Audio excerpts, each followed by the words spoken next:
Yeah, the next one that I want to talk about is roughing it. Being a biker, you are a little bit less sophisticated than other people. You are a little bit harder adapting to situations and dealing with situations. You definitely have to be a little bit rougher on the edges to be a good biker, and that also helps you to be a better prepper.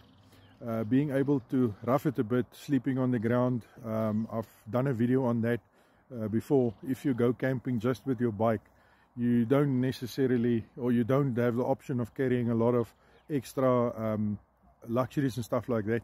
So you definitely do have to rough it. You do have to only use the absolute minimum that you can and what you've got available. So roughing it is definitely part of being a biker, but it also helps you to be a better prepper, is having the ability to rough it.